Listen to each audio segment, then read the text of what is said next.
Costello, where have you been? Look at you. Your clothes are dripping wet. Your shoes. What happened to you? Oh, I stopped to get a drink at the faucet outside the street. Faucet? Yeah. You dummy, that's no faucet. That's a fire hydrant. Fire hydrant? Yes. No wonder I went halfway to Pomona by gutter. Ah. Gee. I gotta get these wet clothes off. Because if I don't get... Now, what's the matter? Please, how many times have I told you when you sneeze the other way? I don't know any other way. Will you please talk sense, will you? Do you realize you've probably caught a cold? Do you want the germs to spread? Oh, I won't let them spread. How can you keep germs from spreading? I'll make them wear girdles. Oh. Now, that's ridiculous. You've got a cold in your head. How are you going to keep that cold in your head from going down into your chest?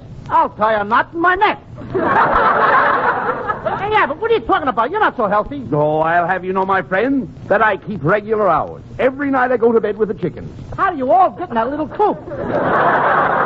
No, I'm trying to tell you that I go to bed early, and I'm up at the crack of dawn. Then I go out and chop wood for breakfast. Chop wood for breakfast? How can you eat that stuff?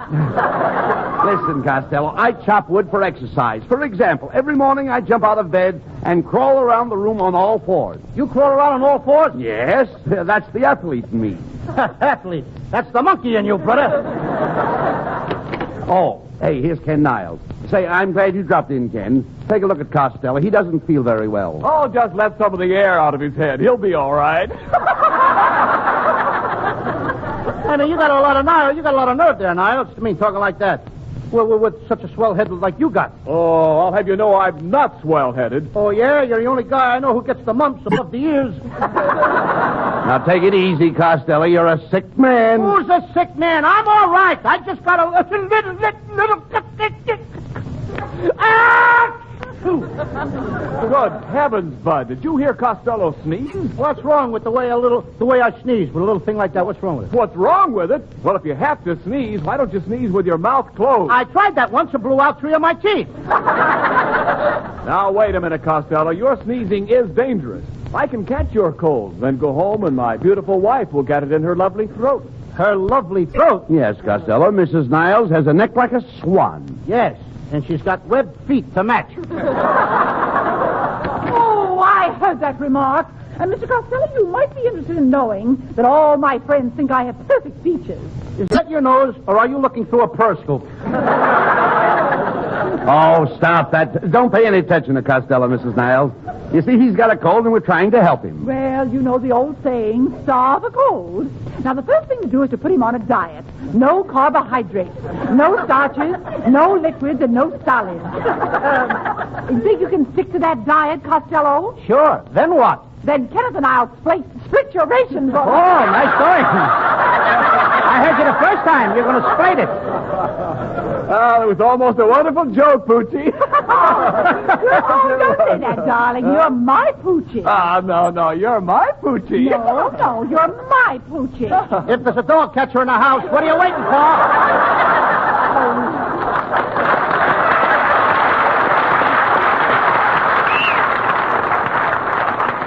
Come, Kenneth.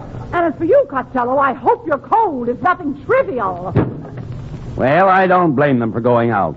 The only way to avoid the flu is to flee. What's that? I mean, you've got to flee flu. Gotta flee flu. What kind of talk is that? I'm trying to tell you the only way to be free from flu is to flee when flu flies. When there's flu, everybody flees. Did you say fleas? Certainly. I flee, you flee, he flees, she flees. What I got, a cold or a flea circus? You don't understand. To avoid the flu, you've got to flee. I gotta flee. Get him off of me then. Get him off. I don't want any fleas. No. I don't mean fleas like flies. Oh, let the fleas like flies. I don't want to break up no romance. Look, it has nothing to do with fleas and flies. I'm trying to tell you, to avoid the flu, you must flee. The only way to be free from flu is to flee when flu flies. Oh, you mean that to be free from flu, I gotta flee when flu flies. And the fleas and flies have got nothing to do with the flu. Now you've got it. Now I've got it. I don't even know what I'm talking about. Well, let me put it this way. You're in the house. You open the window, and a cold germ comes in. A cold germ comes in. Yes, what would you do? I'd give him a cup of hot tea. Who wants a slipping germ out of the house? Now, that's crazy. This cold germ attacks and immediately starts to germinate. Before you know it, you've got a lot of nasty germs rushing through your system. According to my system, the Russians are rushing through the Nazi Germans.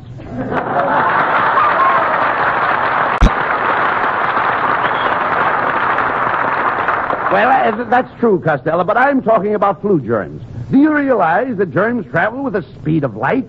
Now, one little sneeze... What? There you are. There you are. The germs are off. They've already traveled from California to Maine. They are now crossing the Atlantic.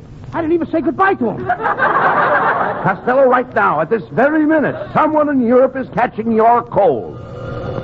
Hello? Meine Freunde, das letzte Mal, alle Schweine hier weggekommen waren, beim Hurenschwein und allem zusammen.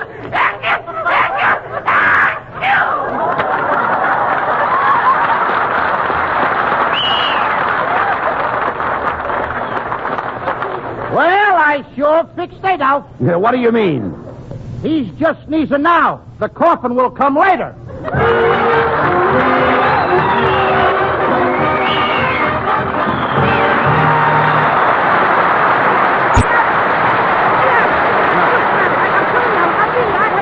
Now, get me out of this bed. Now, come on, get me out. Now, stop that screaming, Costello.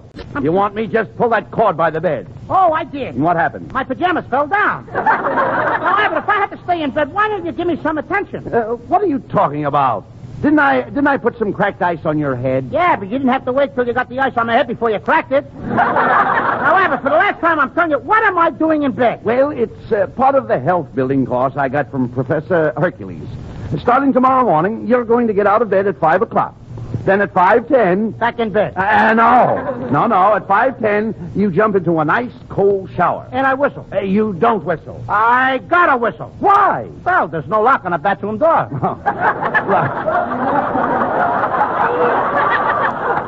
Look, pay attention. At 5:10, you jump into the shower. Can't you just feel the ice cold water running down your back? Now, stop that. Stop that. It's cold. Stop it. Then at 5:20... Back in bed with a hot water bottle. Listen. At 5:20, you take a bouncing horseback ride. 5:40... Back in bed, face down.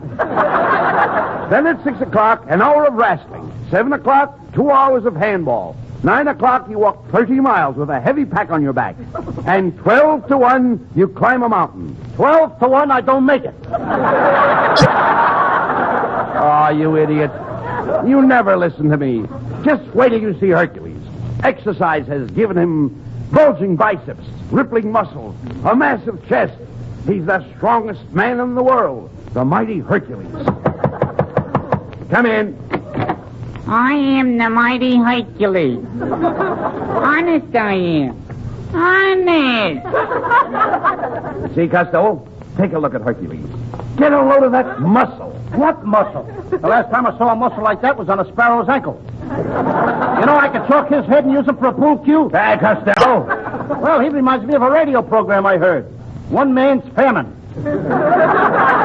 Mr. Costello, as I analyze your case, my treatment for you should not be postponed. Let me show you what my course can do for you. Hand me the telephone book and I will tear it. Are you ready? And now the second page.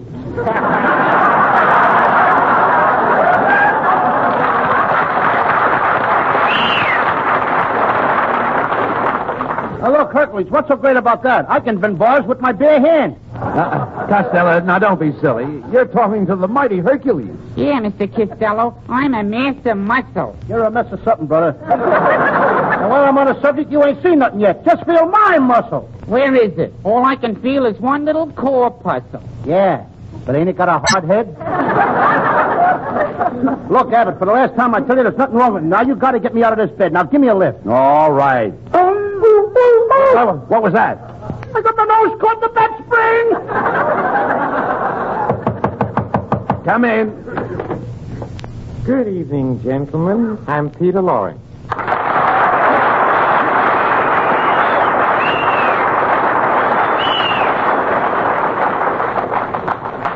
Oh, Mr. Costello, I've come here to offer you the services of my sanitarium. I understand your health is run down. Now, wait a minute, Laurie. Who told you all this? Oh, nobody. You see, I get messages through my brain. My mind is like an open door. What do you hear from the knob?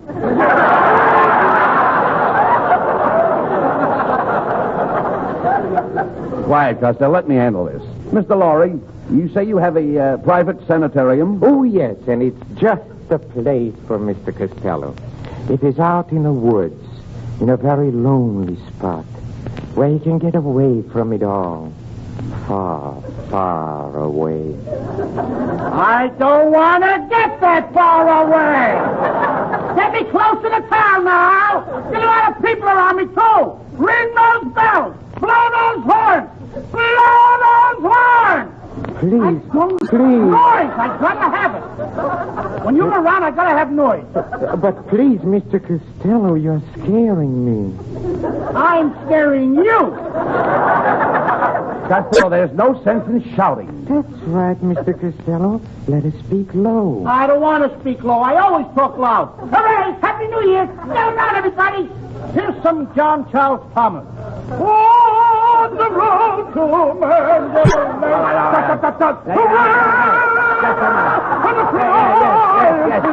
Never mind. Just a minute, please. You're going people at the wrong place.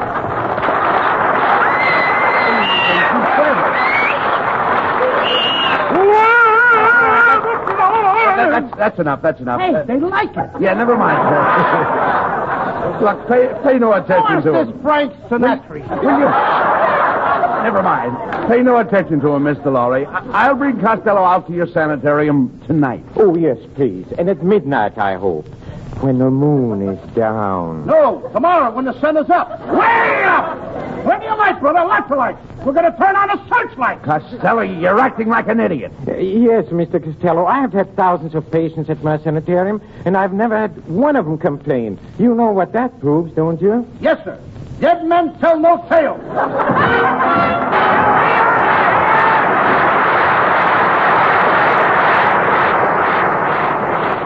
And now back to Abbott and Costello, who are en route to Peter Laurie's sanitarium. The time is midnight.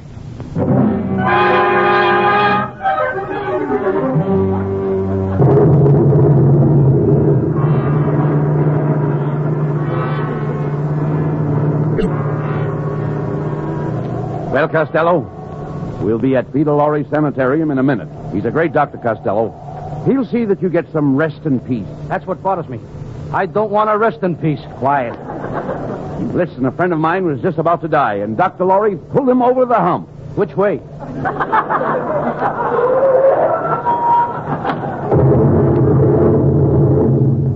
Well, here it is.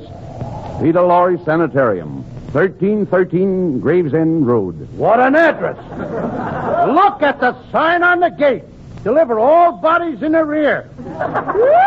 All right, now stop complaining. Look how quiet and peaceful it is out here. That's the first robin I've heard this spring. Oh, shut up. Quite a part, wasn't it? You know, Lou, this is the kind of a place I've always wanted to visit. Look at that green stuff clean to the gate. That green stuff. Me! Now, don't be such a coward. Go ahead up to the door and knock. Oh, so you think I'm a coward, huh? Okay, yeah, but I'll prove you I'm a hero. I'll be brave. I'll show you what I'm made of. I'll knock on the door. I'll go in there. But before I do, there's just one thing I want you to do for me. What's that? Talk me out of it. Now, none of that. Go ahead. Knock on the door. Don't be afraid. Why, Peter Laurie may not even be at home. He's home, all right. How do you know? I see a straitjacket hanging on the line. Costello, once and for all, will you please knock on the door? Okay. All right.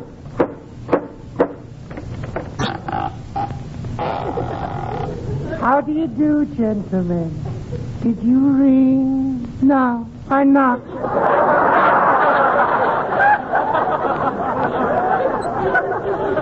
I thought I heard you whistle. Let me have your hat, please. Don't you want the coat, too? No, just the hat. Just the hat. Who are you? I'm a skull. I'm just going out for a walk. Come on, Abbott. That's all. Let's get out of here! Shh, quiet. Here comes Peter Lorre. Good evening, gentlemen. Welcome to my sanitarium. Now come, Mr. Costello. Let me take you over here, close to the fire. Come on, no pushing, Lorre. Quit shoving. Hey, Abbott, help me now. Come on, help me out here. Costello. The guy's pushing me on fire. No, nothing of the kind. What's the matter with you? Yes, I mean you no harm. It's cold out tonight. You must be killed. Chilled. I heard you the first time, brother. Get what I'm calling brother. Please do not excite yourself, Mr. Costello. All I want you to do is to take a pill. I'm not taking no pill. I'm taking a powder. Now! Come on, Abbott. Wait a minute, Costello. If you want to cure your cold, you've got to listen to Dr. Lorre. Abbott, I'm not sick. All I did was let out a little a sneeze. You see, you must not minimize your illness. Here, take this little blue pill. I ain't taking no pill. You heard the man. Take the blue pill. Oh, you always win out. Okay. Oh, Very good. Now take this red pill. what's the red pill for? Oh, that's in case the blue pill was poison. Get away with those pills, Mr. Lorre, will you? Just a minute. Be calm. Take it easy. Relax. I don't want to relax. I want to jump. Come on, everybody, get up. Let's dance. Come on. I'll leave me with this guy. You see, Doctor? You see, Doctor? Sounds like I'm alone.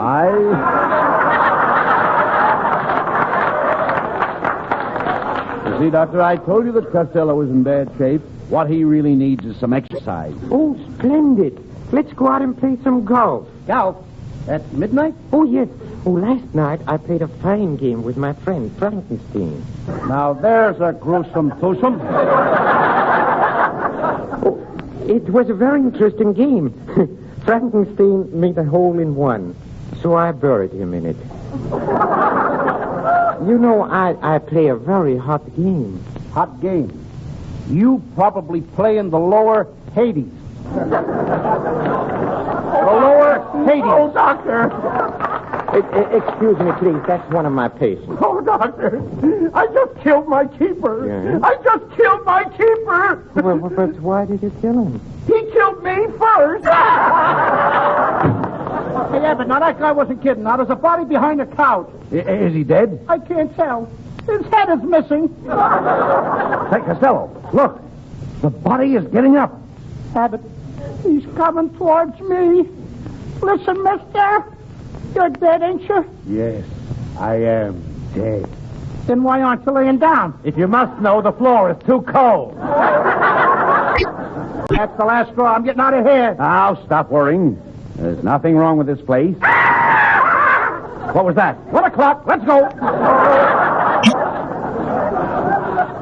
Mr. Costello, I think you're running a temperature. I must call my assistant. Who's your assistant, Dracula? Oh, no. I'm mad at him. I caught him stealing from my blood bank. Dr. Lorre, the operating table's all ready. What?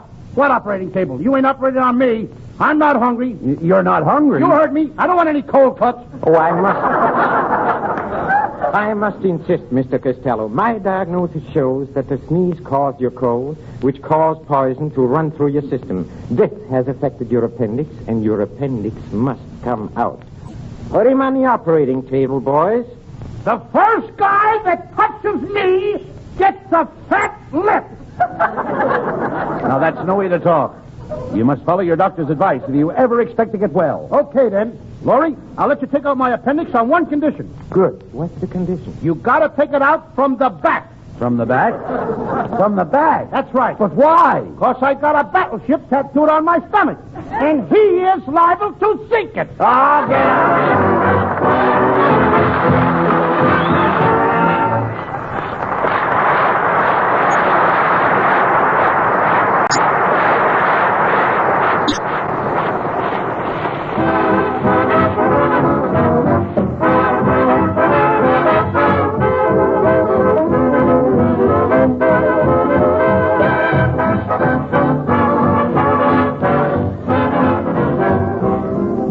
And now, here's Abbott and Costello with the final word. Thanks, Ken.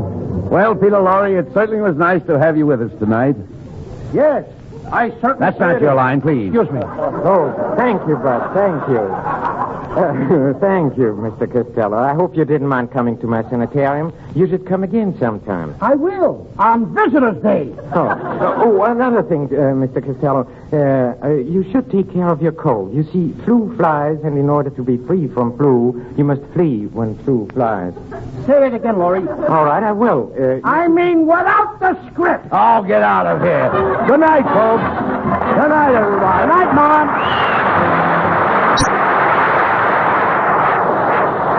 Thank you.